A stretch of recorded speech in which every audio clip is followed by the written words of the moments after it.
إن الحمد لله نحمده ونستعينه ونستغفره ونؤمن به ونتوكل عليه ونعوذ بالله من شرور أنفسنا ومن سيئات أعمالنا من يهده الله فلا مضل له ومن يضلله فلا هادي له وأشهد أن لا إله إلا الله وحده لا شريك له وأشهد أن محمدا عبده ورسوله صلى الله تعالى عليه وعلى آله وصحبه أجمعين أما بعد فأعوذ بالله من الشيطان الرجيم بسم الله الرحمن الرحيم إنهم كانوا إذا قيل لهم لا إله إلا الله يستكبرون আল্লাহ সুবহানাহু ওয়া তাআলার মহান দরবারে লাখ শুকরিয়া জ্ঞাপন করছি, যিনি আমাদেরকে পবিত্র মাহে রমজানের দারসে বসার তৌফিক এনায়েত করেছেন। এজন্য বলি আলহামদুলিল্লাহ। যে একজন মুসলিম আর একজন কাফেরের মধ্যে পার্থক্য হচ্ছে, মুসলিমরা কেবল আল্লাহকেই মানে, সকল ক্ষেত্রে তারা শুধুমাত্র এক আল্লাহতে বিশ্বাসী। আর অন্য অন্য ধর্মের যারা, তারা আল্লাহকেও বিশ্বাস করে এবং গায়রুল্লাহকেও বিশ্বাস করে। আল্লাহও আছে, মিন দুনিল্লাহও আছে। এই জন্য আজকের আলোচনা হবে লা ইলাহা ইল্লাল্লাহর দুইটা অংশ নিয়ে। লা ইলাহা ইল্লাল্লাহর দুই অংশ, একটা হচ্ছে লা ইলাহা আর একটা হচ্ছে ইল্লাল্লাহ। লা ইলাহা এটাকে তাখলিয়া বলা হয়, খালি করা। লা ইলাহ মানে কোন ইলাহ নেই, আমরা খালি করলাম। যেরকম একটা পুরাতন বিল্ডিং এ রং করতে হলে আমরা যখন এই বিল্ডিং এ আবার রং করব, তখন এই পুরাতন রঙের উপরে রং করা হবে না, পুরাতন রংটাকে ঘষে মেজে পরিষ্কার করে এরপরে নতুন রং করা হয়। ঠিক এরকম প্রথমে লা ইলাহা, কোন ইলাহ নেই, খালি করে দেওয়া। এরপরে ইল্লাল্লাহ দিয়ে আল্লাহকে গ্রহণ করা। তাই লা ইলাহা ইল্লাল্লাহর কয়টা অংশ হলো? একটা হচ্ছে লা ইলাহা মানে বর্জন, আর একটা হচ্ছে ইল্লাল্লাহ মানে আল্লাহকে গ্রহণ। আল্লাহ ছাড়া যত বাতিল ইলাহ আছে সবগুলোকে বর্জন করা, এরপরে শুধুমাত্র আল্লাহকে গ্রহণ করা। এটাকে বিভিন্ন রকম তাবিল করা যায়। লা ইলাহা মানে হচ্ছে তাখলিয়া, খালি করা, আর ইল্লাল্লাহ মানে হচ্ছে তাহলিয়া মানে পূরণ করা, নতুন করে পূরণ করা। লা ইলাহা হচ্ছে নফি, ইল্লাল্লাহ হচ্ছে ইসবাত। মানে প্রথমে না করা হলো, প্রথমে না তারপরে হ্যাঁ। এখানেই আমাদের সঙ্গে অন্য অন্য ধর্মের সঙ্গে পার্থক্য। নতুবা আল্লাহ আছেন এটা ওরাও বিশ্বাস করে, আমরাও করি, কিন্তু পার্থক্যটা কোথায়? আমরা প্রথমে বলি লা ইলাহা, কোন ইলাহা নেই, আগে না করা হচ্ছে, খালি করা হচ্ছে, এরপরে কি?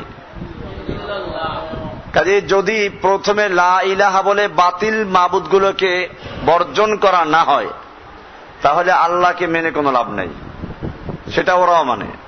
এ কারণে আমাদের সঙ্গে মুশরিকদের মূল ঝগড়াটা, মূল বিরোধটা হচ্ছে লা ইলাহা। কোথায়?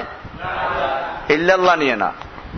ইল্লাল্লাহ ওরাও মানে, আল্লাহ আছেন। ইল্লাল্লাহ মানে লা ইলাহা যদি আমি বিশ্বাস না করি, ইল্লাল্লাহ হলে আল্লাহ আছেন, এটা ওরা সবাই বিশ্বাস করত। এ কারণেই দেখবেন যে আমাদের বিভিন্ন তরিকার জিকিরের মধ্যে খালি ইল্লাল্লাহর জিকির করানো হয়। জায়েজ করলে অনেক কিছু জায়েজ করা, দুনিয়া এমন কিছু নাই জায়েজ করা যায় না। ওই যে একটা আছে না, বাবু তাবিল মাফতুহুন, তাবিলের দরজা সব জায়গায় খোলা। গান বাজনা জায়েজ করা যাবে না? জায়েজ করা যাবে। আল্লাহ রাসূল সাল্লাল্লাহু আলাইহি ওয়াসাল্লামের সামনে ওই যে জুয়াইরিয়াত, কতগুলো ছোট ছোট মেয়েরা গান গাইতেছিল। ওমর ইবনে খাত্তাব আসলো, তাই দেখে দৌড় দিল। আর অন্যরা আসলে বলে আল্লাহ রাসূলের সামনে গান গাইতেছিল, গান জায়েজ। ইয়াদরিব ইবনে দফ, তার দফ বাজাইতেছিল, বাজনাও জায়েজ। এরকম ভাবে সেজদা করাও জায়েজ, গায়রুল্লাহ নামে সেজদা করা জায়েজ। ইউসুফ আলাইহিস সালামকে সেজদা করে নাই? ইউসুফ আলাইহিস সালামকে সেজদা, ফাসাজাদু লাহু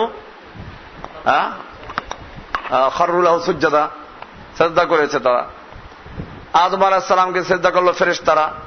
তো গায়রুল্লাহকে যদি সেজদা করা জায়েজ না হয়, তাহলে আদমকে সেজদা কি করে করলো ফেরেশতারা? এরকম ইউসুফকে সেজদা করলো কি করে তার ভাইয়েরা। এরকম ভাবে কোরআনে আরো দলিল সূরা কাহফে আছে, ওয়াকাল আল্লাযিনা গালাবু আলা আমরিহিম লানাত্তাখিযান্না আলাইহিম মাসজিদা। আসহাবে কাহফদের প্রসঙ্গে আছে যে এখানে কি হবে, কেউ বলো স্মৃতিসৌধ হবে, বিভিন্ন রকম প্রস্তাব আসলো। শেষ পর্যন্ত যারা ক্ষমতাশীল ছিল তারা বলল কি, ওয়াকাল আল্লাযিনা গালাবু আলা আমরিহিম, যারা গালাবু আলা আমরিহিম নিজেরা ক্ষমতাশালী ছিল তারা বলল লানাত্তাখিযান্না আলাইহিম মাসজিদা, আমরা ওদের উপরে মসজিদ বানাবো। তাই তো মসজিদ সিজদার স্থান পাওয়া গেল, মাজারে মসজিদ তৈরি করা যায় আছে, সব জায়েজ করা যাবে। মিলাদ জায়েজ করা যাবে না কেন? মিলাদও জায়েজ করা যাবে, দুরূদ শরীফ পড়া জায়েজ, দুরূদ দাঁড়াই পড়া যায়, বসে পড়া যায়। আল্লাযীনা ইয়াযকুরুনাল্লাহা কিয়ামান ওয়া কুউদা, দাঁড়াই পড়া যায়, বসে পড়া যায়, তো দাঁড়াই পড়লাম। আর ইয়া নবী এটার জন্য লুজুম না যে হাজির হতে হবে। আমরা চিঠি লিখি, আশা করি তুমি ভালো আছো, সে আছে লন্ডনে, আশা করি তুমি ভালো আছো, তুমি আমার কাছে তুমি তুমি করে চিঠি লিখছি, অথচ তুমি তো সে তো অনেক দূরে। কিভাবে বলা হচ্ছে? এভাবে যে এই চিঠিটা তার কাছে পৌঁছে যাবে এক সময়, তো সেই হিসেবে খেতাব করা হচ্ছে। তাই সেই হিসেবে ইয়া নবী সালাম আলাইকা বলতেছি, ইয়া নবী সালাম আলাইকা জায়েজ হয়ে গেলে এটাও। এরকম তাবিল করলে সবকিছুই জায়েজ করা যাবে। কবরে সেজদা জায়েজ করা যাবে। সেজদা দুই রকম, as-সাজদাতু সাজদাতান, সাজদা দুই রকম, সাজদাতুন তাযিমিয়া ওয়া সাজদাতুন লিল ইবাদা।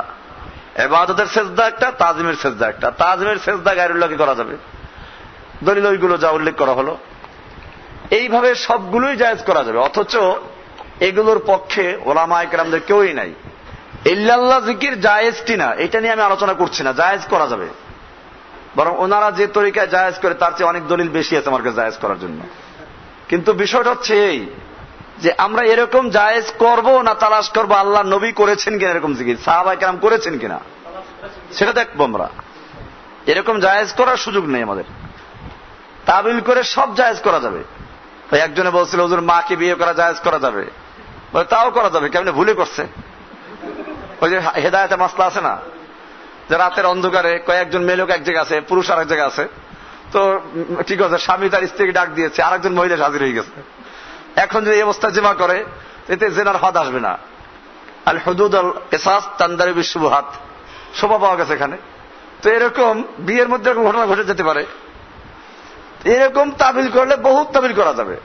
বিষয়টা হচ্ছে এই, এখন ওই যে ইজখিরের ঘাস আছে বুখারীতে একটা, আল্লাহ রাসূল সাল্লাল্লাহু আলাইহি ওয়াসাল্লাম বললেন যে মক্কার ঘাস কাটা যাবে না, গাছ কাটা যাবে না।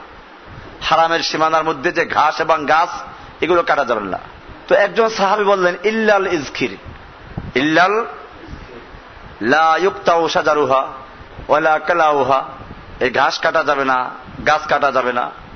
একজন সাহাবী বললেন ইল্লাল ইজখির, ইজখির ছাড়া। ইজখির হচ্ছে আমাদের সন ঘাস, যেরকম যে জঙ্গলে ঘাস হয়, লম্বা লম্বা যে ঘাসগুলো হয় যা দিয়ে চালের ছাউনি কাজ চলে, এটা ইজখির বলা হয়। তো সাহাবী বলেন ইল্লাল ইজখির। আল্লাহ নবী কিছুই বললেন না, একই কথা বললেন না গাছ কাটা যাবে না, ঘাস কাটা যাবে না। তিনবার বলার পরে ও লোকটাও বলছে ইল্লাল ইজখির। এরপর আল্লাহ নবী সাল্লাল্লাহু আলাইহি ওয়াসাল্লাম বলছেন ইল্লাল ইজখির, ইল্লাল ইজখির ঘাস ব্যতীত এটা বলেন। তখন আর কিন্তু ওই যে লা ইউক্তা বলেন নাই।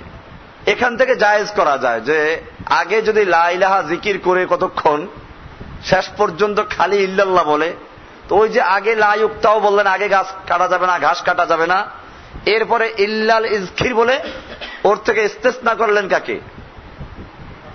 ঘাস কাটাকে। এরকম আগে লা ইলাহা ইল্লাল্লাহ জিকির করে কতক্ষণ, তারপরে যে খালি ইল্লাল্লাহ বলে, এটা জায়েজ। আল্লাহকে বলে দাও যে আল্লাহ এখন যদিও ইল্লাল্লাহ বলছি, তুমি এটা ওই লা ইলাহা আগের সাথে লাগাই দাও। তো এটা জায়েজ করা যাবে, না জায়েজের কিছু না, এই তাবিলে জায়েজ করা যাবে। কিন্তু প্রশ্ন হচ্ছে এই যে আমরা ইল্লাল্লাহ বলে বলে আমার কলবে আল্লাহই আছে, এই অর্থ আসলো কোত্থেকে? এটা তো লা ইলাহা ইল্লাল্লাহর মানেই তো এটা। লা ইলাহা যখন নফি করা হলো, কোন ইলাহা নাই, ইল্লাল্লাহ মানে একমাত্র আল্লাহ ছাড়া, তার মানে দুইটা মিলিয়ে অর্থ হলো আমার ভিতরে আল্লাহই আছেন, আমার এলেমে, আমার জ্ঞানে, আমার আকীদা বিশ্বাস আল্লাহর উপরেই আছে, আমার কলবে তাও না। আবার এটা আর এক গুমরাহি। আল্লাহ তাআলা কলবে না, সে বিষয়টা আলাদা আলোচনা আসবে।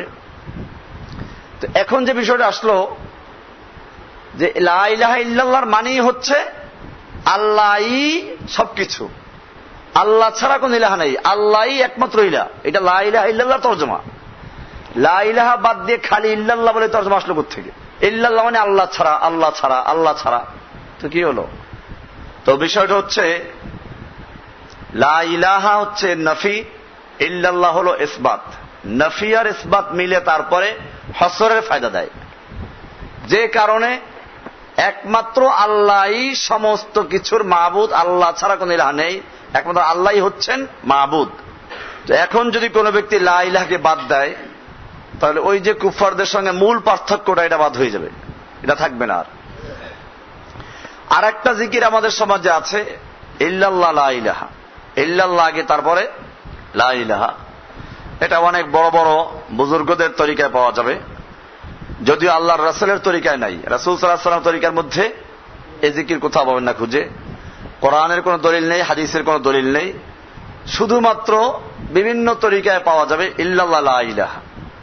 এই যে ইল্লাল্লাহ লা ইলাহা, ইল্লাল্লাহ আগে লা ইলাহা পরে, মানে বাংলায় বলতেছে আর কি, ওই যে আমরা বলি আল্লাহ ছাড়া কোনো মাবুদ নাই, তো ওইটা মিলাইলো আর কি, ইল্লাল্লাহ লা ইলাহা, আল্লাহ ছাড়া মাবুদ নাই, লা ইলাহা পরে।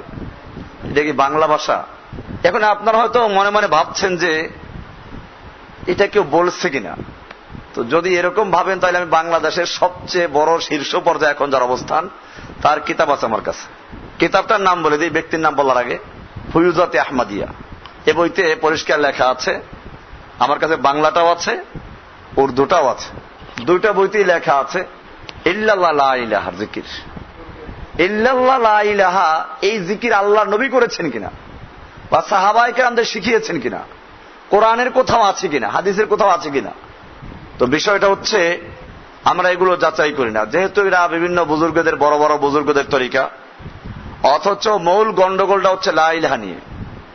মক্কার কুফফারদের সঙ্গে আমাদের মূল গন্ডগোল কোন জায়গায়? আমরা এখন আজকে ওটা নিয়ে মানে দলিল পেশ করব। এটা আপনাদের খুবই জরুরি বিষয়, কারণ আপনারা যদি এই কথাগুলো সমাজে বলেন, তাহলে এখানে যে বিষয়গুলো আসবে আমরা দেখব আগের যুগের লোকেরা যে উত্তরগুলো দিয়েছে এখনো সে উত্তরগুলো আসবে, সে প্রশ্নগুলো আসবে। আমরা দেখব যে যুগে যুগে কুফফারদের সঙ্গে মুমিনদের পার্থক্য ছিল, ঝগড়া ছিল লা ইলাহা নিয়ে। কি নিয়ে? ইল্লাল্লাহ নিয়ে নয়, লা ইলাহা নিয়ে। ইল্লাল্লাহ আল্লাহ আছেন, কুফফাররা বলে আল্লাহ আছে, আমরা বলে আল্লাহ আছে। ওরা বলে আল্লাহর সিফাত আছে, আমরা বলি আছে। আমরা বলি আল্লাহর কুদরত আছে, ওরা বলে আমরাও জানি, আমরা মানি। আমরা বলি আল্লাহ সব ব্যবস্থাপনার মালিক, ওকে আমরা ওইগুলো মানি, কোরআনই আছে এগুলো সব। কুফফাররা এগুলো মানে, যেগুলো আমরা পেশ করেছি। চন্দ্র সূর্য আসমান জমিন সবকিছুর মালিক আল্লাহ, ওরা কাছে আমরাও মানি। গন্ডগোলটা তাহলে কোন জায়গায়? লা ইলাহা। এর দলিল কি? দলিল নিয়ে আসেন। এক নাম্বার দলিল হচ্ছে সূরা সাফফাত 37 নম্বর সূরার 35 নম্বর আয়াত। আল্লাহ সুবহানাহু ওয়া তাআলা বলছেন, ইন্নাহুম কানু ইযা কিলা লাহুম লা ইলাহা ইল্লাল্লাহু ইস্তাকবিরুন। ইন্নাহুম কানু ইযা কিলা লাহুম, যখন তাদেরকে বলা হতো লা ইলাহা ইল্লাল্লাহু ইস্তাকবিরুন, তখন তারা এর থেকে মুখ ফিরিয়ে নিত, অহংকার করত, তারা অধ্যত্ব প্রদর্শন করত। তাহলে দেখা যায় যে মক্কার কুফফারদের ইল্লাল্লাহ নিয়ে কোনো গন্ডগোল ছিল না। গন্ডগোল ছিল কোন জায়গায়? লা ইলাহা নিয়ে। ইল্লাল্লাহ নিয়ে আপত্তি ছিল না। আপত্তি কোথায়? লা ইলাহা নিয়ে। এই জন্য আমাদের মনে রাখতে হবে যে ইস্তাকবিরুন, আপনি যখন বলবেন যে আল্লাহ তাআলা রিজিক দেওয়ার মালিক, ওরা বলে আমরাও মানি। কিছুর থেকে কিছু হয় না, সবকিছু আল্লাহর থেকে হয়, বলে আমরাও মানি, এতে গন্ডগোল নাই। লা ইলাহার তর্জমা যদি আপনি এটা করেন, কিছুর থেকে কিছু হয় না, সবকিছু আল্লাহর থেকে হয়, দোকানে খাওয়ায় না, চাকরিতে খাওয়ায় না, ব্যবসা বাণিজ্যে খাওয়ায় না, ওরা বলবে অসুবিধা নেই, আমরাও মানি। তাহলে তোমাদের সঙ্গে গন্ডগোলটা কোথায় আমাদের? তখন তারা বলবে যে তোমরা খালি আল্লাহকেই মানো, ইল্লাল্লাহ বলো, লা ইলাহার পরে ইল্লাল্লাহ বলো, আর আমরা ইল্লাল্লাহ বলি, মিন দুনিল্লাহ বলি, লা ইলাহা বলি না। লা ইলাহা ইল্লাল্লাহ বলি না, বলি কি? ইল্লাল্লাহ ভি আছে, মিন দুনিল্লাহ ভি আছে। আল্লাহ আছে, আবার গায়রুল্লাহ আছে, সুপারিশ করেনেওয়ালাও আছে। এটাই হচ্ছে আমাদের মধ্যে পার্থক্য, ই এবং ও। আমরা বলি আল্লাহ ই একমাত্র মাবুদ, আর কোন মাবুদ নাই, লা ইলাহা। ওরা বলে আল্লাহ ও আছেন, আবার কি আছে, গায়রুল্লাহ আছে। পীর বুজুর্গ, আমাদের ওলিয়া উলিয়া, এরাও অনেক ক্ষমতা রাখেন, তাদেরও ক্ষমতা আছে। এখানেই পার্থক্য। বিষয়টা ক্লিয়ার হলো? এর একটা দলিল পেশ করলাম আমরা, কোরআনুল কারীমের সূরা সাফফাতের 35 নম্বর আয়াত। সেখানে বলা আছে কি, ইন্নাহুম কানু ইযা কিলা লাহুম লা ইলাহা ইল্লাল্লাহু, যখন লা ইলাহা ইল্লাল্লাহ বলা হতো তখনই তারা ইস্তাকবিরুন, তারা ওখান থেকে অহংকার করত, অধ্যত্ব প্রদর্শন করত, তারা এখান থেকে বরত্ব প্রকাশ করত, ঝগড়া লাগাই দিত। কোরআনুল কারীমের আরো একটা দলিল, সূরা সাফফাতের 35 নম্বর আয়াত। এটা তো বললাম। এখানে যে বিষয়টা আছে, ইয়াস্তাকবিরুনের এখানে একটা শব্দ আমাদের খুব লক্ষণীয় বিষয়। ইয়াস্তাকবিরুন মানে কি?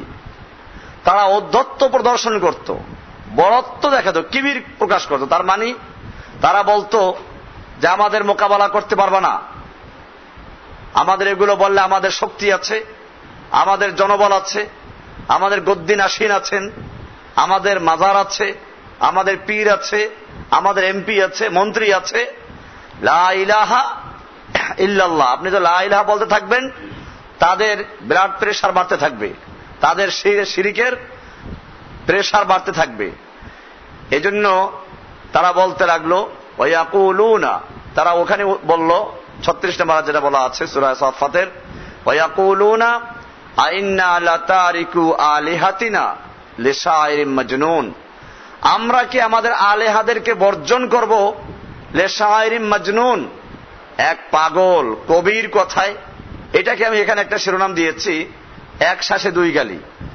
যখনই লা ইলাহা ইল্লাল্লাহর দাওয়াত আসলো, সাথে সাথে দুই গালি দিল এক শ্বাসে। কি কি? লিশাইরিন মাজনুন। আর এখানে একটা জিনিস লক্ষণীয় বিষয়, এখানে লা ইলাহা ইল্লাল্লাহর যখন দাওয়াত দেওয়া হলো, তারা কি বলল? আইন্না লাতারিকু আলিহাতিনা।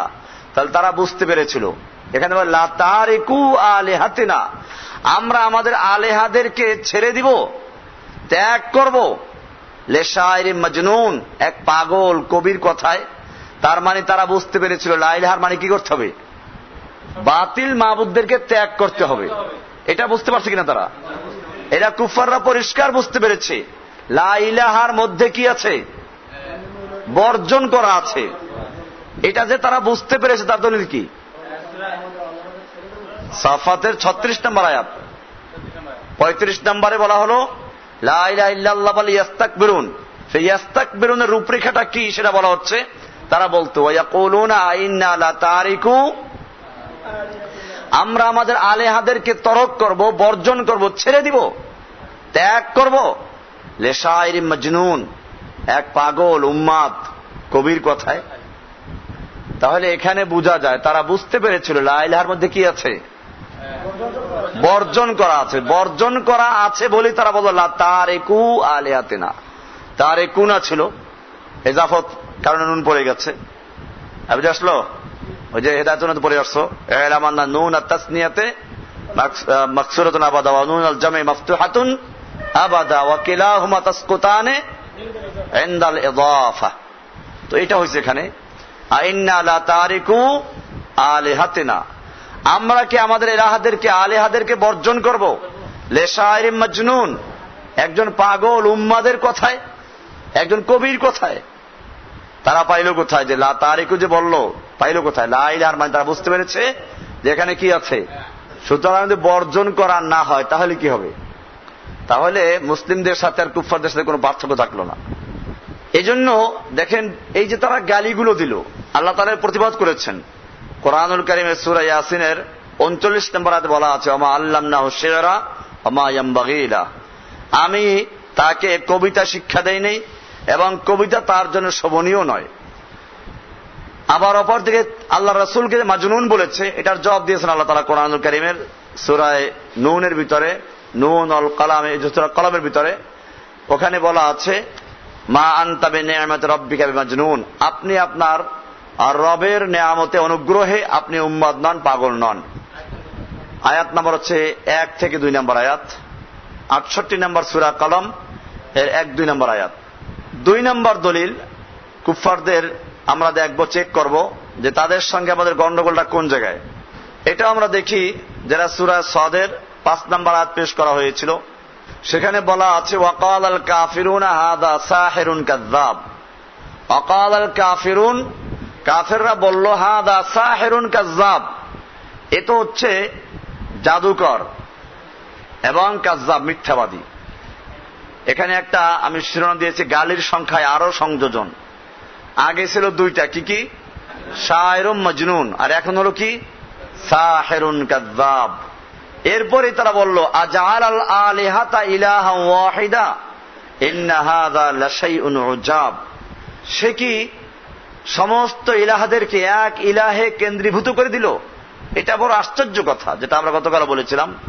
এখানে পরিষ্কার বোঝা গেল কুফফাররা বুঝতে পেরেছিল গন্ডগোলটা কোন জায়গায়, লা ইলাহার মধ্যে। কোথায়? যে তারা বলল আজআল আল আলিহাতা ইলাহা ওয়াহিদা, সে সমস্ত আলেহাদেরকে, সমস্ত মাবুদদেরকে এক ইলাহের মধ্যে সীমাবদ্ধ করে দিল। আমাদের এত দেবদেবী, এত আল্লাহ, এত মাবুদ, এত সবকিছু বাদ দিয়ে এক আল্লাহ কেন্দ্রিক সব করতে হবে। তাহলে তারা বুঝতে পেরেছিল যে মূল পার্থক্য কোন জায়গায়, লা ইলাহার মধ্যে। এগুলো ক্লিয়ার হচ্ছে তো নাকি? এরপরে এ পর্যন্ত না, এরপরে আল্লাহ তাআলা আরো একটা বুলেট ছেড়ে দিয়েছেন। এটা আরো মারাত্মক বুলেট। এটা সূরা বনী ইসরাঈলের 46 নম্বর আয়াত। এখানে পরিষ্কার উল্লেখ করেছেন ওয়াহদাহু, খালি লা ইলাহা না। এবার আরেকটা বুলেট যোগ হলো, ওয়াইদা যাকারতা রাব্বাকা ফিল কুরআনি ওয়াহদাহু ওয়াল্লাউ আলা আদবারিহিম নুফুরা। সূরা বনী ইসরাঈল 46 নম্বর আয়াত। এখানে আল্লাহ তাআলা বলছেন ওয়াইদা যাকারতা রাব্বাকা ফিল কুরআনি ওয়াহদাহু, যখন আপনি কোরআনে আপনার রবের একত্ব বর্ণনা করবেন। ওয়াহদাহু, এখানে কি শব্দ যোগ হলো? ওয়াহদাহু। এই ওয়াহদাহু শব্দটা উল্লেখ করলেন এক আল্লাহ। ওয়াল্লাহু আলা আদবারিহিম নুফুরা, তখন তারা পৃষ্ঠ প্রদর্শন করে চলে যায়। নুফুরান, অনীহা বশত, নফরাত করে, অনীহা প্রকাশ করে তারা ওয়াল্লাহ, পৃষ্ঠ প্রদর্শন করে চলে যায়। এখানে ক্লিয়ার হয়ে গেল আল্লাহ শব্দের অর্থ হলো মানে কি করা, পিঠ ফিরাইয়া পলায়ন করা। তো আল্লাহ মানে পৃষ্ঠ প্রদর্শন করে তারা চলে যায়। নফুরান, এটাকে ঘৃণা করে, এটাকে অনীহা প্রকাশ করে তারা চলে যায়।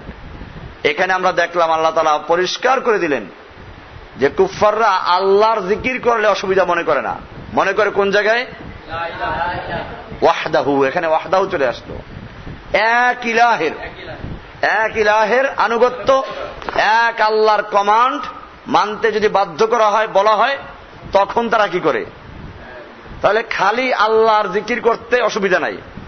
আল্লাহর জিকির ওরাও করে। হিন্দুরাও ভোর রাত্রে উঠে কিভাবে ডাকাডাকি করে, সন্ধ্যার সময় আবার কি করে, ঢোল বাজায়, আর ওদের সৃষ্টিকর্তাকে ডাকে। খ্রিস্টানরাও ডাকে। ইহুদি তো আপনি দেখলে আর আশ্চর্য হবেন। আপনার যখন ওসামা বিন লাদেনকে যখন গুলি করলো যে, তো তারপরে ওবামাকে যে সংবাদটা পৌঁছেছিল, আজকের যুগান্তর পত্রিকা আছে, সেখানে লেখছে যে ঈশ্বরের কৃপায়, ঈশ্বরের সন্তুষ্টির জন্য জিরোনুমা করা হয়েছে। তার মানে হলো ওসামা বিন লাদেনকে হত্যা করা হয়েছে। এই সংবাদটা দিল কি বলে? ঈশ্বরকে সন্তুষ্ট করার জন্য।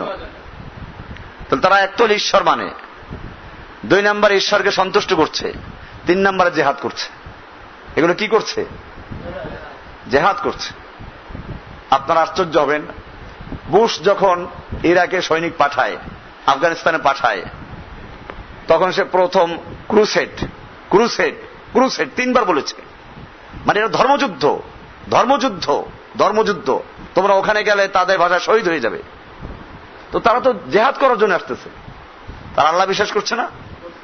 তারা নিজেদের জমি ত্যাগ করে, নিজের ভূমি ত্যাগ করে তারা আফগানিস্তানে পাহাড়ে পর্বতে, কষ্ট তো কম করে না ওরাও। আপনারা কি মনে করছেন ওদের কষ্ট নাই? এ বন্ধু কত সৈন্য মরছে ওখানে, তোর কষ্ট করছে না ওরা? কেন কষ্ট করছে? খালি কি দেশের জন্য আর চাকরির জন্য? চাকরির জন্য কেউ জান দেয় না। তাদেরকে বোঝানো হয়েছে যে এটাতে তোমরা সওয়াব পাইবা, পরকালীন মুক্তি নির্ভর করে উপরে।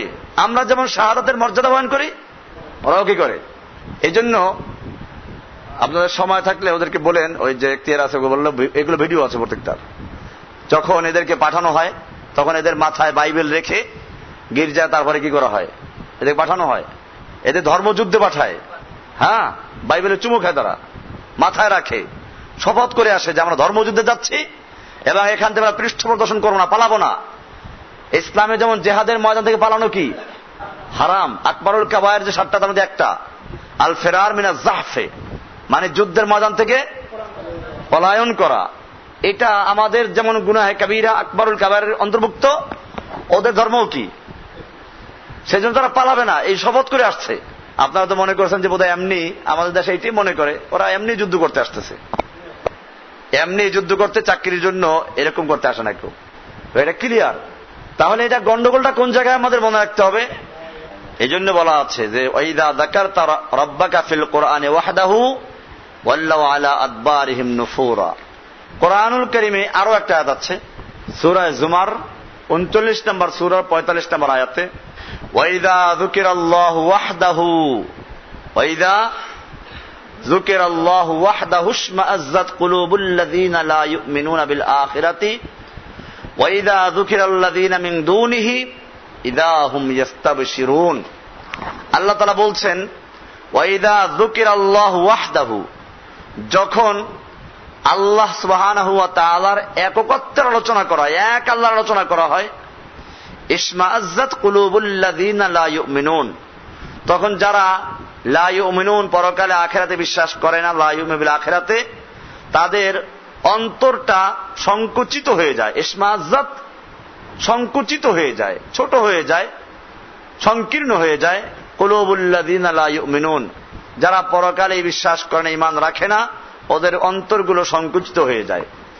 ওয়াইদা যুকিরাল্লাযীনা মিন দুনিহি, আর যখন আল্লাহ ব্যতীত অন্য ইলাহদের আলোচনা করা হয়, ইযা হুম ইস্তাবশিরুন, তখন তারা খুব খুশি হয়। তাহলে এখানে আরো স্পষ্ট হয়ে গেল, যদি আপনি আল্লাহরও ক্ষমতা আছে, সাথে পীর সাহেবদেরও ক্ষমতা আছে, মাজারওয়ালারও ক্ষমতা আছে, এটা যদি বলা হয় তাহলে খুব কি খুশি হয়ে যায়। যে কালকে দেখেন একটা লোক আসলো, কথা বললাম আমার সাথে, তো ও লোক বলতেছিল যে ওনার এলাকায় আমি নিয়মিত কিছু লেকচার দেই, আমার লেকচারে যারা বসে তারা তো জানে, তো আগে ওনারা একসাথে মাজারে যেত, আজমির যেত, অনেক গ্রুপ মিলে যেত।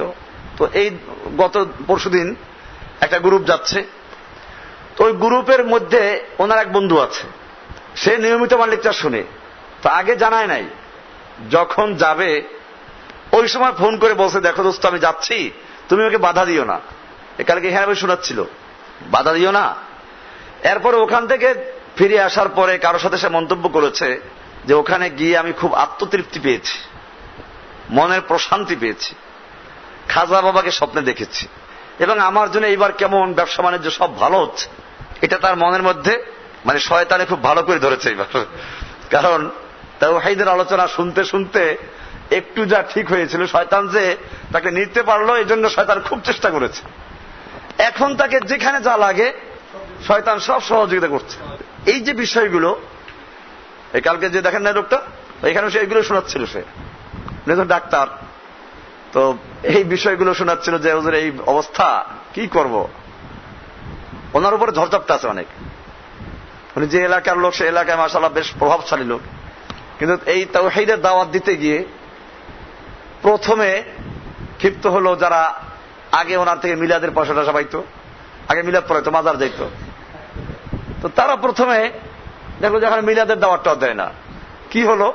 তো পরে একদিন সবাইকে দাওয়াত দিল, আর সেই দিন একটা লেকচার ছিল, পুরনো লেকচার। ওরা তখন বুঝতে পারলো জিনদের মতো, এতদিন খুঁজতেছিল কি হলো। জিনেরা যখন কোরআন নাজিল হয় তো ওরা আগে আসমানে উঠতে পারতো, ফেরেশতাদের পরামর্শ শুনতো, তো এখন কোরআন নাজিল হওয়ার পর এটা বন্ধ হয়ে গেছে, তালাশ করতে লাগলো পুরো দুনিয়াতে কি হলো। পরে একদিন রাত্রেবেলা তারা শুনতে পেল আল্লাহ রাসূল কোরআন তিলাওয়াত করছিলেন, যারা সূরা জিনে আছে, ইন্না সামি'না কুরআনান আজাবা। তো তখন তারা বুঝতে পারলো যে এই কোরআনের কারণেই আমরা আর যেতে পারছি না। তো যখন ওই মজলিসে আসলো আর লেকচার শুনলো, তখনই বুঝতে পারলো যে এই কারণেই ওনার মিলাদ বন্ধ হয়ে গেছে। আগে মিলাদ পড়াইতো, কমপক্ষে এক একজনকে 5,000 টাকা দিত, তো এটা ব্যাপার না, বিশাল ব্যাপার না। এখন কি করে, 5,000 টাকা দেয় না, তো কি করা হবে? পুরো ব্যবসা বন্ধ। আর উল্টা আগে যে মিলিয়ন পড়েছে সে পয়সা ফেরত চায় মাঝে মধ্যে, আগে যে মিলিয়ন পড়ছেন আমার পয়সা করে ফেরত দিয়ে দেন, ভুল করেছি অনেক। এরকম অবস্থা। ওনার হাসপাতাল আছে, একটা হাসপাতালটা ভেঙে দিবে এরকম চক্রান্ত করতেছে, হাসপাতাল ভেঙে উৎখাত করবো ওখান থেকে।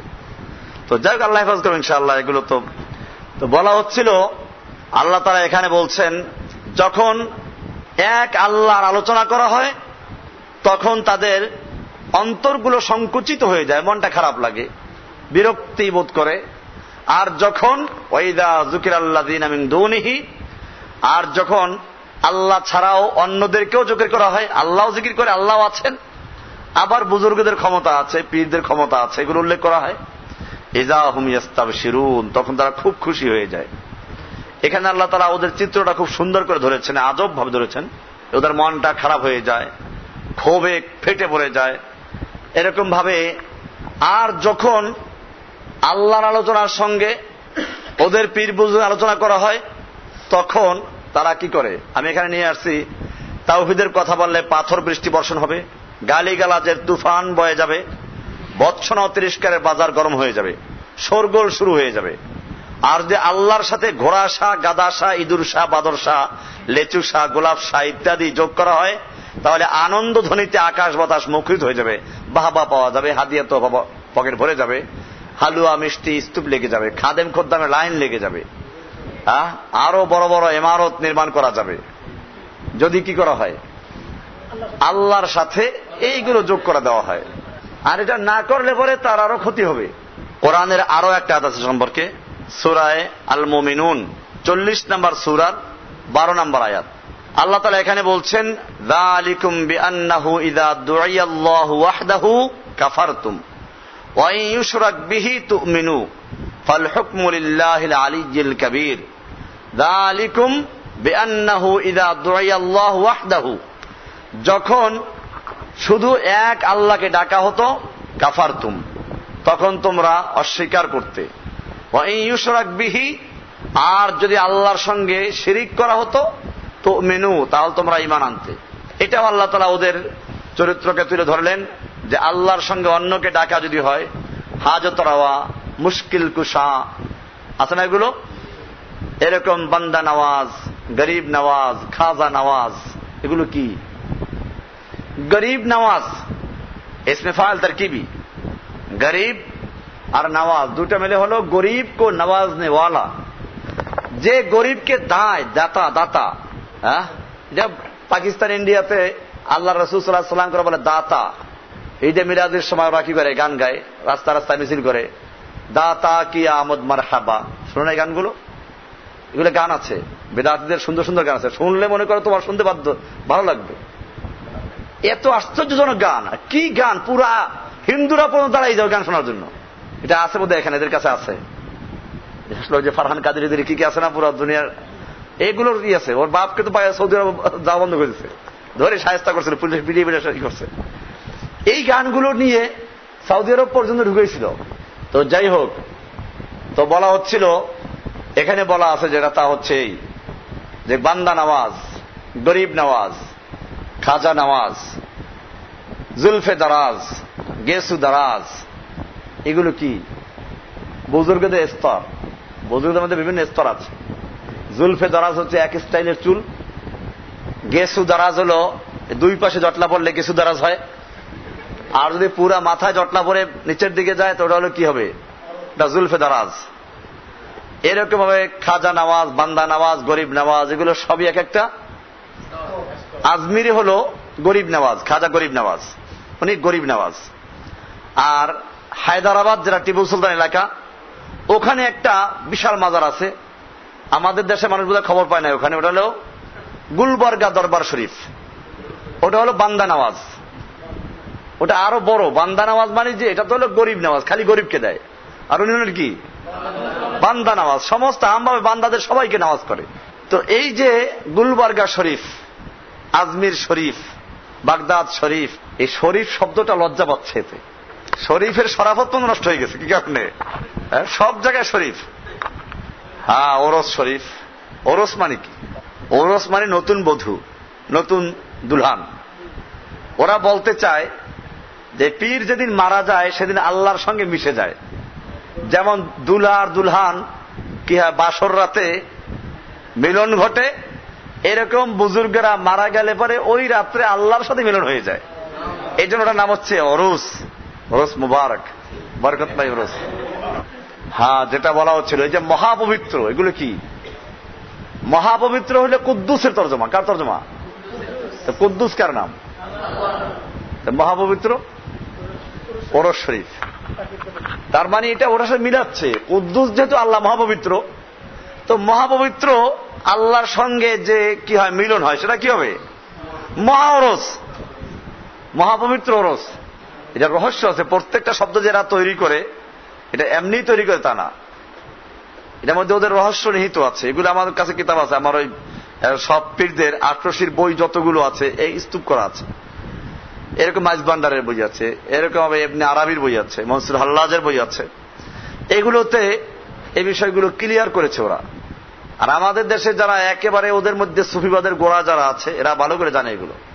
তো বাহারহাল যেটা বলছিলাম, আল্লাহ তাআলা বলছেন যালিকুম বিআন্নাহু ইযা দুইয়াল্লাহু ওয়াহদাহু, যদি শুধু এক আল্লাহকে ডাকা হয়, কাফারতুম, তাহলে তোমরা তা অস্বীকার করো, কাফের হয়ে যাও। ওয়া ইন ইউশরাক বিহি, আল্লাহকে ডাকার সময় যদি এদেরকেও শরীক করা হয়, এরাও কিছু দেয়, এদেরকে ডাকা যায়, তাহলে তুমিনু, তাহলে তোমরা ঈমান আনো। এই জন্য তারা এগুলো বাইর করেছে।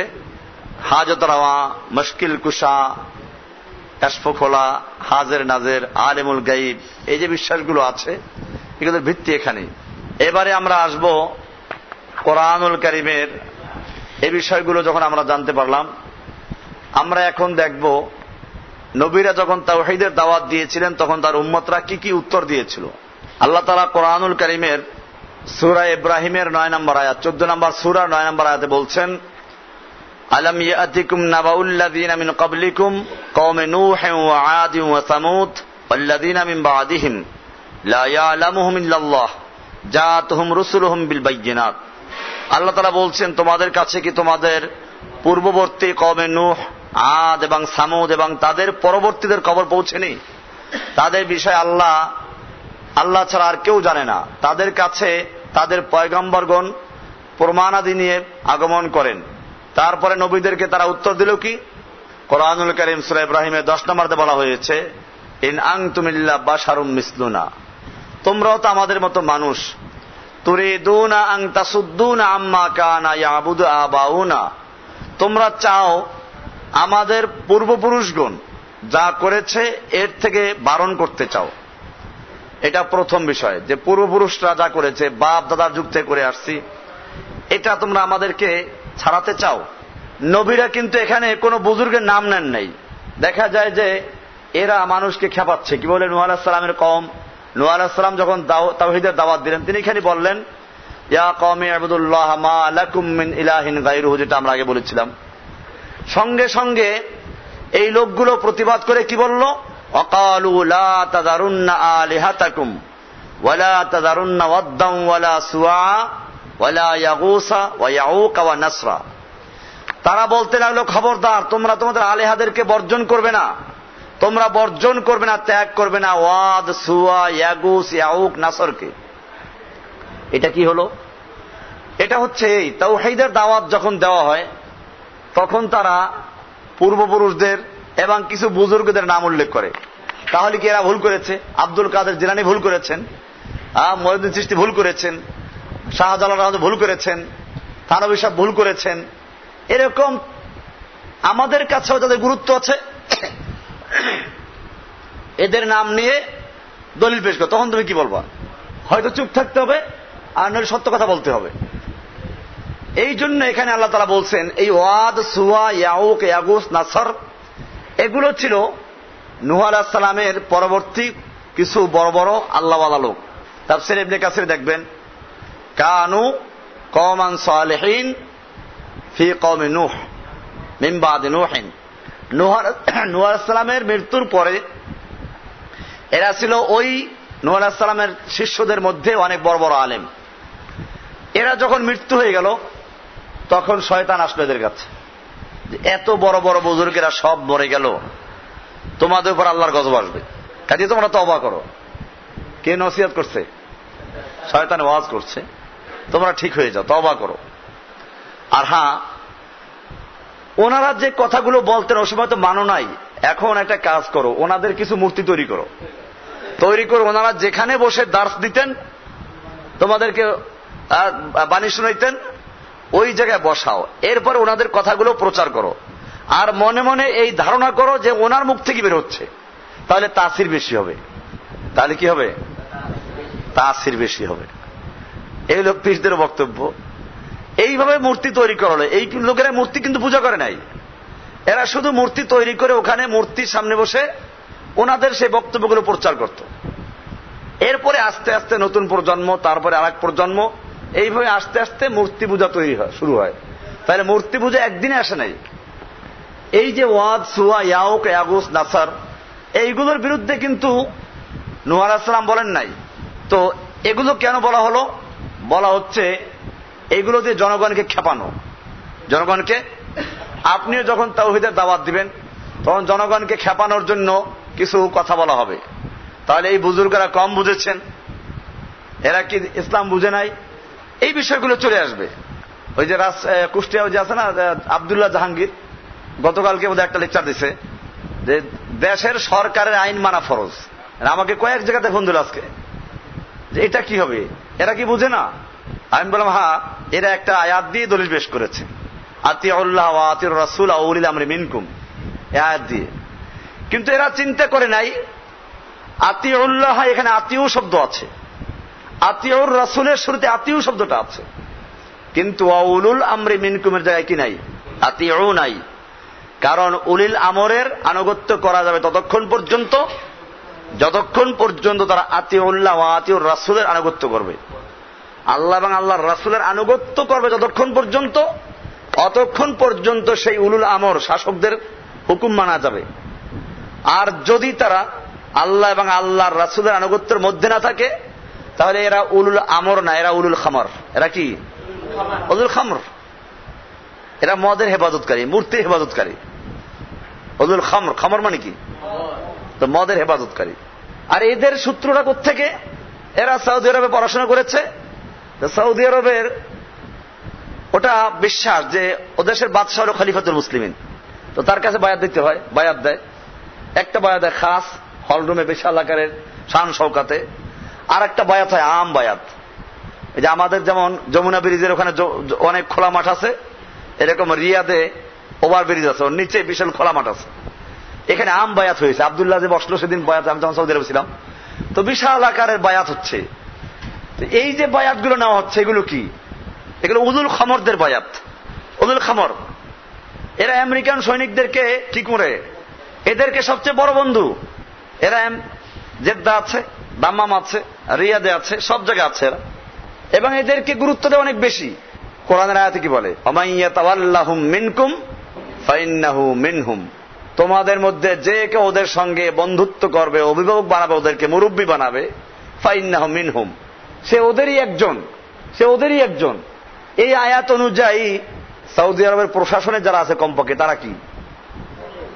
ইহুদি খ্রিস্টানদের বন্ধু। ফাইন্নাহু মিনহুম, এটা পরিষ্কার। এই ফতোয়াগুলো যারা দেয় এদের একটা লাজনাতুদ দায়েমা আছে। কি আছে? আল লাজনাতুদ দায়েমা। আমরা এটাকে বলি আল লাজনাতুন নায়েমা। আল লাজনাতুন নায়েমা আন আহওয়ালিল উম্মাহ, মানে যারা মুসলিম উম্মার পুরা দুনিয়ার খবর থেকে ঘুমানো, আর খালি কি করে কিছু তাওহীদের কথা বলে, তা হচ্ছে গরিবের তাওহীদ। গরিবরা যে শিরিক করে, ওই যে মাজার পূজা, পীর পূজা এগুলো আছে, এগুলোর বিরুদ্ধে ওরা বলে। আর একটা যে ভিআইপি শিরিক, যেটা রাষ্ট্রীয় শিরিক, যেটার বিরুদ্ধে নবীরা বলেছেন, এইখানে ওদের বক্তব্য নাই। এখানে তারা মাশাআল্লাহ, তারা কি? উলুল আমর, তাদের আনুগত্য করতে হবে, শাসকের হুকুম মানা ফরজ। তা আমি বললাম যে আচ্ছা, শাসকরা তো সামনে এই 16ই আগস্টে ছুটি দেওয়া হচ্ছে, জাতির জনক বঙ্গবন্ধু শেখ মুজিবুর রহমান এর কি করবে? শ্রদ্ধা নিবেদন করতে হবে। তো ওনার মাজারে গিয়ে ফুল টুল দিয়ে আসুক, এটা তো সরকারের নির্দেশ, এটা মানা দরকার। এরকম সরকার রাস্তার মোড়ে মোড়ে মূর্তি তৈরি করছে। এই মূর্তিগুলো বলছে শ্রদ্ধা জানানো দরকার, 21শে ফেব্রুয়ারি ফুল নিয়ে যাওয়া দরকার, ওনাদের যাইতে হবে এগুলো, সরকার হুকুম এগুলো। এই যে বিষয়গুলো মানুষকে বিভ্রান্ত করছে। এখন বিষয়টাকে আমি যখন উত্তর দিলাম তো বললো যে তাহলে উনি এত বড় বড় উনি কিতাব লেখে, এত কিছু পড়াশোনা, উনি কি এগুলো বুঝে না? হ্যাঁ, এই কথাটাই বলা আছে কোরআনে যে ওনারা কি এত বুঝে না? আমাদের এত বড় বুজুর্গ, এত বড় আলেম, এত বড় পীর, এরা কি বুঝে না? সে এতগুলো বই লেখলো, এই জিনিসটা বুঝে না? উনি বুঝে কি বুঝে না এটা ওনাকে জিজ্ঞেস করেন। উনি তো এখনো জীবিত আছে, মরলে তো আরো সমস্যা। মরলে তখন আমাদের আর দলিল পেশ করবেন, মারা গেছে, জিজ্ঞেস করার সুযোগ নেই। জিজ্ঞেস করা যাবে, জীবিত আছে, জিজ্ঞেস করো। এরাও তো তাওহীদের বই লেখে, শিরিকের বিরুদ্ধে বই লেখে। এদের শিরিকটা হচ্ছে কোন পর্যন্ত? গরিবের শিরিক যেগুলো আছে, মাজার পূজা, পীর পূজা, ওই টিয়া পাখি, এইগুলো আর কি। আর একটা যে রাষ্ট্রীয় শিরিক, যেটা ভিআইপি শিরিক, যেটা এটার ব্যাপারে তারা কি, তাদের কোনো আলোচনা নাই। ওই ভিআইপি শিরিকের যে মূলোৎপাটন করতে হবে এটার ব্যাপারে কথা নাই, আর এটার মোকাবেলায় যেটা আছে সেটার ব্যাপারে কথা নাই। এই জন্য মনে রাখতে হবে তাওহীদের দাওয়াত দেওয়া অনেকই। গতকালকে রেডিওতে বক্তব্য, টেলিভিশনে গতকালকে আব্দুল্লাহ জাহাঙ্গীর গতকালকে টেলিভিশনে বক্তব্য দিচ্ছে। তাকে কোনো একটা বোন প্রশ্ন করেছে যে অনেকে সারা বিশ্বে একদিনে রোজা রাখে, একদিনে কি করে, ঈদ করে, চাঁদ যেখানে দেখা যায় তারা ওইটা মানে, এটা কতটুকু শুদ্ধ? উনি উত্তর দিলেন যে না, এটা সম্পূর্ণ হারাম। শাসকরা যে হুকুম দেয় ওটা মানতে হবে। হারাম হারাম হারাম 3বার বলছে, সে 3বার বলছে হারাম হারাম হারাম। আর এরপরেও যদি সূত্রধর করে, আমার কাছে নাম্বার আছে, যে মহিলা ফোন করেছিল, তো ওই মহিলার নাম্বার আছে, তো মহিলার নাম্বার দিয়ে আপনারা সরাসরি তার সাথে যোগাযোগ করবেন। যে মহিলা নিজের টেলিভিশনে দেখে তারপরে তার সাথে যোগাযোগ করেছে। এবং শনিবারে আমার একটা মহিলাদের একজন প্রোগ্রাম আছে, এই মহিলা আমাকে এই প্রশ্ন করবে আগামী শনিবারে 10টা থেকে প্রোগ্রাম হবে। তো সেই মহিলাদেরকে সব জড়ো করো, যেখানে যত মহিলা সব জড়ো করো, তাদের যত প্রশ্ন আমাকে করবেন জবাব দেবো সেখানে ইনশাল্লাহ। এটা মিরপুরে। তো যাই হোক, কারণ হচ্ছে এই লোকগুলো সমাজে অনেক প্রতিষ্ঠিত আলেমদের, মানে যারা মোটামুটি তাওহীদের কথা বলে, তাদের কাছে এদের বই আছে অনেক। এখন যখনই সে এই ফতোয়া দিল, আর সে এইটা জড়িত তার সাথে, এই ফতোয়ার সাথে জড়িত শাসকদের বিরুদ্ধে, কত বড় মারাত্মক জিনিস। বাংলাদেশ সরকারের আইন মানা ফরজ যদি বলে কেউ, তার তাগুত হওয়ার জন্য এতটুকু যথেষ্ট, এর আর কিচ্ছু লাগবে না, এটা তাগুত। কারণ এই সরকারগুলো তাগুত সামনে আসতেছে, তাগুতকে একেবারে আমরা আলোচনা করবো ইনশাআল্লাহ। তাগুত এগুলো পরিষ্কার তাগুত, কলঙ্ক পরে, কলঙ্ক তো পরে হবে ইনশাআল্লাহ। ওই তো বললাম যে তাওহীদ কি, যে তাওহীদ না তো এটা তাওহীদের ঘাড় মটকে দেওয়া। তাওহীদ কাকে বলে আপনি তালাশ করেন। ইব্রাহিম আলাইহিস সালাম যখন লা ইলাহা ঘোষণা করেছেন, তখন তার দ্বন্দ্ব হয় কার সাথে? তৎকালীন ক্ষমতাসীন যারা ছিল তাদের বিরুদ্ধে। এরকম ভাবে মুসা আলাইহিস সালাম যখন লা ইলাহা ঘোষণা করলেন, তখন লা ইলাহা ধাক্কা গিয়ে লাগলো কোথায়? ফেরাউনের গদিতে। লা ইলাহা মানে কোন ইলাহ নাই, কোন ক্ষমতা চলবে না কারো, আইন চলবে না কারো। এরকম ভাবে আমাদের রাসূল সাল্লাল্লাহু আলাইহি ওয়াসাল্লাম যখন লা ইলাহার দাওয়াত দিলেন, তখন ধাক্কা লাগলো কোথায় গিয়ে? তখন মক্কার শাসক যারা তাদের উপরে। তার মানে বোঝা গেল, কারণ শাসকরা সমস্ত শিরিকের লালন পালন করে। এই মাজার বলেন, রাষ্ট্রীয় শিরিক বলেন, রাস্তার মোড়ে মোড়ে মূর্তি বলেন, তৈরি করছে কারা? আপনি জান না, একটা মূর্তি ভাঙেন না। আমাদের দেশের অনেক লোকের এই বিষয়গুলো ক্লিয়ার না, যে কারণে তারা বলে আমাদের দেশের যে লোকগুলো লা ইলাহা ইল্লাল্লাহ পড়ে, লা ইলাহা পড়ে ঠিকই, রাস্তার মোড়ে মূর্তি তৈরি করে কারা? ওই রাজারবাগের পীরের মুরিদরা কয়েকটা বট ভাঙছিল না, ওই যে বলাকা ভবন, বিমানের যে বকগুলো চক পাইছে তোমার এই মতিঝিলে যে আছে, ওই যে কোন জায়গার জন্য, তখন আমি সৌদি আরবে দেখলাম যে ওরা এই বকের গলার যেটাকে পালাই দিয়েছিল একটাকে। তো তারপরে কি হয়েছিল এদেরকে? তো এটা তো ওই রকম মূর্তি না। এরপরে যদি শহীদ মিনার ভাঙ্গা যায়, তাহলে তো রাষ্ট্রদ্রোহী মামলা হবে, কারণ শহীদ মিনার মারাত্মক জিনিস। তাহলে এই জিনিসগুলো যারা তৈরি করে, এই জিনিসগুলোকে যারা হেফাজত করে, এর বিরুদ্ধে যদি কেউ বলে তাদেরকে যারা প্রতিবাদ করে, তাহলে এরা কোন পর্যায়ের লোক? এরা যদি হয় উলুল আমর, কোরআনের দলিল পেশ করে, তো মুশকিল। এই জন্য মনে করতে হবে যে বিষয়গুলো আমাদের দেখা, যখনই এরকম দাওয়াত দেওয়া হবে, লা ইলাহার দাওয়াত যখন চলে আসবে, তখন তারা বলবে কি? ওয়ালা তাযারুন্না ওয়াদ্দাম ওয়ালা সুআন ওয়ালা ইয়াগুস ওয়া ইয়াউক ওয়া নাসরা। এই নাম চলে আসবে। অমুক বুজুর্গ কম জানেন, অমুক আলেম কম জানেন, অমুক ব্যক্তি কম জানেন, এ বিষয়গুলো চলে আসবে। কওমে নূহ এটা জবাব দিল, কওমে আদ জবাব দিয়েছিল, ক্বালু আজিতানা লিনা'বুদাল্লাহ ওয়াহদাহু ওয়া নাযারা মা কানা ইয়া'বুদু আবাউনা। সূরা আরাফের 70 নম্বর আয়াতে বলা আছে, হ্যাঁ, আজিতানা লিনা'বুদাল্লাহ ওয়াহদাহু, তুমি কি আসছো এজন্য যে আমরা এক আল্লাহর ইবাদত করব? ওয়া নাযারা মা কানা ইয়া'বুদু আবাউনা, আমাদের বাপ দাদারা যেটা ইবাদত করতে ছেড়ে দিব, ওয়া নাযারা, আমরা ছেড়ে দিব মা কানা ইয়া'বুদু আবাউনা। কওমে হুদ তারা কি উত্তর দিয়েছিল? সূরা হুদের 53 নম্বর আয়াতে বলা আছে, ক্বালু ইয়া হুদ মা জিতানা বিবাইয়িনাতিন ওয়া মা নাহনু বিতারিকি আলিহাতিনা আন কওলিকা ওয়া মা নাহনু লাকা বিমুমিনিন। এখানে বলল যে হুদ, সূরা হুদের 53 নম্বর আয়াত, তা হে হুদ, তুমি আমাদের কাছে কোনো প্রমাণ নিয়ে আসো নাই, আমরা তোমার কথায় আমাদের দেব দেবীদেরকে বর্জন করতে পারি না, আর আমরা তোমার প্রতি ঈমান আনয়নকারীও নই, আমরা ঈমান আনবই না, তোমার কথা বিশ্বাসই করব না। এরকম কওমে সামুদ উত্তর দিয়েছিল, ক্বালু ইয়া সালিহু ক্বাদ কুনতা ফীনা মারজুওয়ান ক্বাবলা হাযা, হে সালেহ, তুমি তো ইতিপূর্বে আমাদের কাছে বড় আশা ছিলে, তোমাকে নিয়ে আমাদের অনেক বড় আশা ছিল, তুমি আমাদের পীর হবে, আমাদের সমাজের নেতা হবে, এতগুলো আশা ছিল। কুনতা ফীনা মারজুওয়ান ক্বাবলা হাযা, ইতিপূর্বে তুমি আমাদের কাছে বড় আশার পাত্র ছিলে। আতানহানা আন না'বুদা মা ইয়া'বুদু আবাউনা, তোমার আল্লাহর কোনো কাজ নাই, আমাদের বাপ দাদারা যা ইবাদত করে গেছে, পূজা করে গেছে, সেইগুলোতে বর্জন করা, নিষেধ করাই তোমার কাজ, এছাড়া কোনো কাজ নাই। ওয়া ইন্নানা লাফি শাক্কিম মিম্মা তাদউনা ইলাইহি মুরিব, তুমি যেদিকে আমাদেরকে আহ্বান জানাচ্ছ তাতে আমরা স্পষ্ট সন্দেহের মধ্যে আছি, এবার আমরা সন্দেহযুক্ত আছি। মাদিয়ানবাসীদেরকে যখন দাওয়াত দেওয়া হলো, শুআয়ব আলাইহিস সালাম দাওয়াত দিলেন, তারাও একই উত্তর দিল, ক্বালু ইয়া শুআইবু আসসালাতুকা তা'মুরুকা আন নাতরুকা মা ইয়া'বুদু আবাউনা। সূরা হুদের 87 নম্বর আয়াত। হে হুদ, তোমার কাজ শুধু এটাই, তোমার সালাত, তোমার নামাজের কোনো কাজ নাই, তোমার সালাতের কাজ হলেই আমাদের বাপ দাদার যুগ থেকে যেগুলো ইবাদত করে আসছে এগুলোর বর্জন করা, এছাড়া কোনো কাজ নাই। তো এই হলো বিষয়টা। আমাদের মনে রাখতে হবে যে আমাদের সমাজেও যখন আমরা সত্যিকার অর্থে তাওহীদের দাওয়াত দিব, এই অভিযোগগুলো আসবে, সেই জন্য আপনাদেরকে এগুলো ধরাই দেওয়া। এ পর্যন্ত আমরা আলোচনা করলাম মূলত লা ইলাহা ইল্লাল্লাহর দুইটা অংশ নিয়ে। এখান থেকে আমরা যে আলোচনাটা শুরু করব তা হচ্ছে তাওহীদের দুই রকম। কয় রকম? আমরা তাওহীদের প্রথমে সংজ্ঞা জানলাম, তাওহীদের দালায়েলগুলো জানলাম, এরপরে এখন আমরা আসব যে তাওহীদের রকম কয়টা। এটা আমাদের সমাজে যেহেতু আলোচনা নাই তাওহীদ আকীদা সম্পর্কীয়, এই জন্য এগুলো নিয়ে কোনো চর্চা নাই, জানাও নাই। যদি জিজ্ঞেস করা হয় তাওহীদের কয় রকম, কয়টা রকম মিলে তাওহীদ হয়, তো অনেকেই হয়তো এটা বুঝতে পারবে না যে এরকম কোনো প্রশ্ন করা যায় কিনা। অথচ তাওহীদের দুই রকম। কয় রকম? এটা কোরআনে স্পষ্ট আয়াত আছে।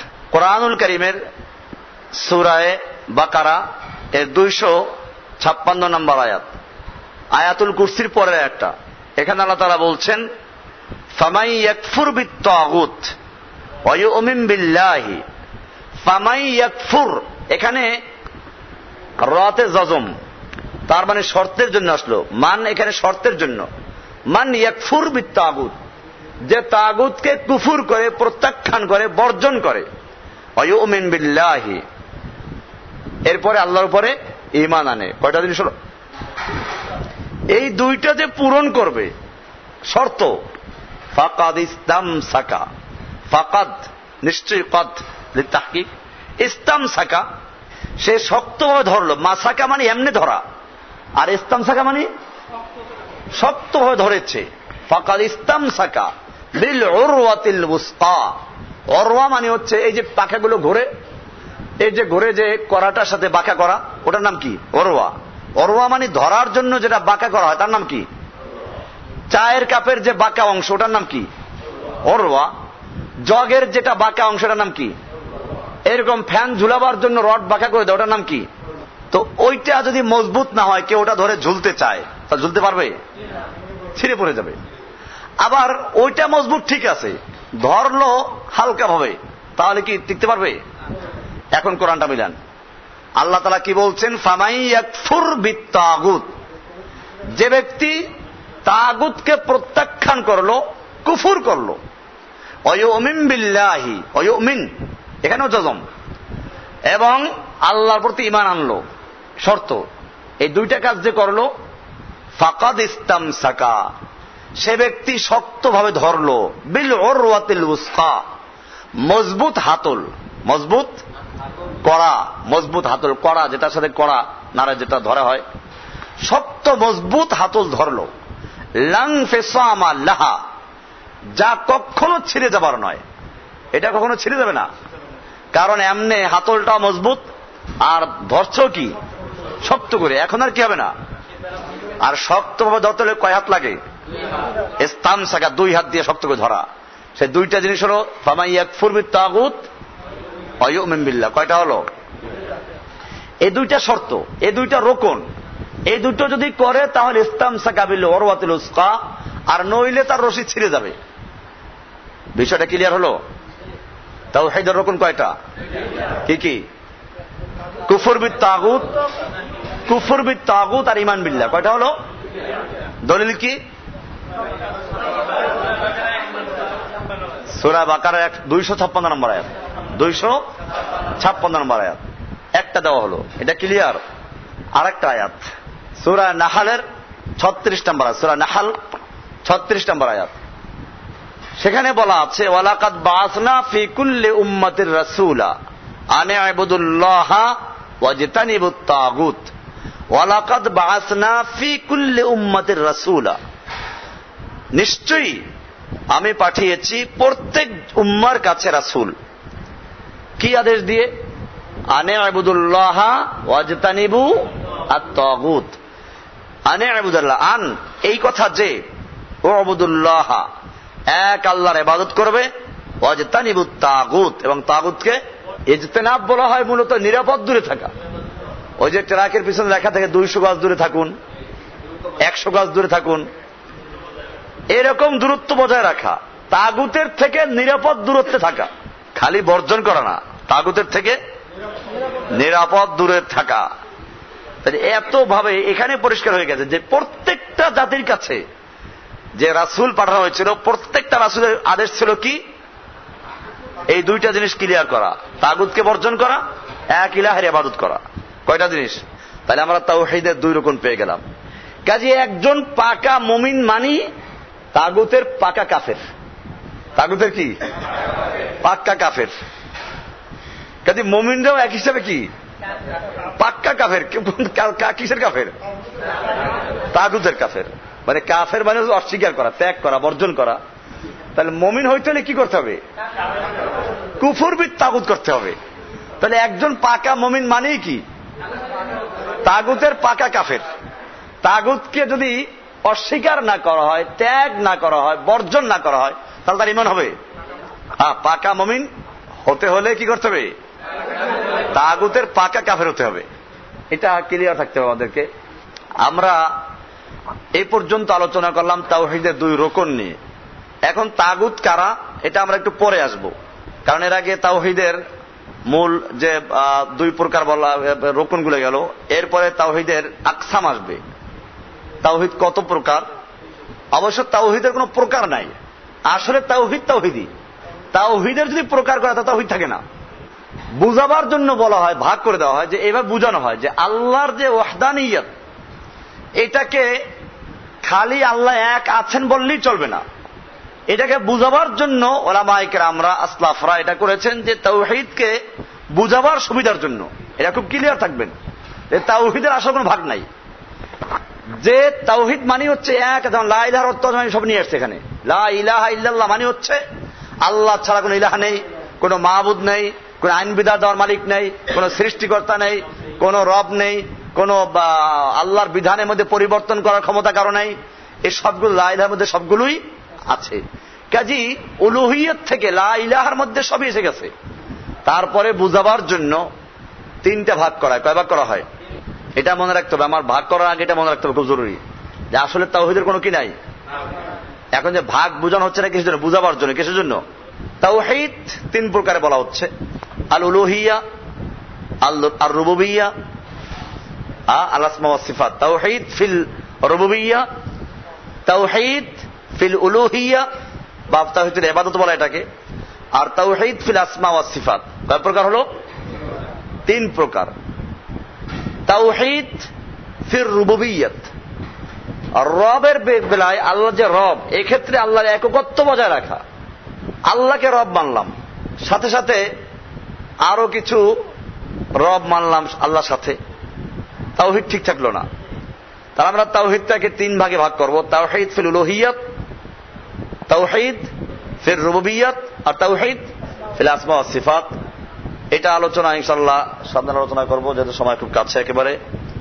এরপরে তাওহীদের শর্ত, এরপরে আমরা আবার জায়গায় ঘুরে আসবো। তাওহীদের যে রুকুন ছিল তাগুতকে বর্জন করা। তাগুত কি জিনিস, তাগুত কত প্রকার আছে, কি কি আছে, সেগুলো আমাদের জানতে হবে। প্রধান প্রধান তাগুতগুলো কি কি আছে, এগুলো যে আমরা না চিনি তো বর্জন করবো কেমনে? আমাদের দেশে কোরআন তর্জমায় তাগুত আসলে লেখা হয় কি? শয়তান। ছোটবেলায় আমাদেরকে পড়ানোই হয়েছে। তর্জমা কোরআন যারা পড়াইছেন তারাও তো জানতেন না। আর কোরআন তর্জমা পড়াইতে দেওয়া হয় কাকে?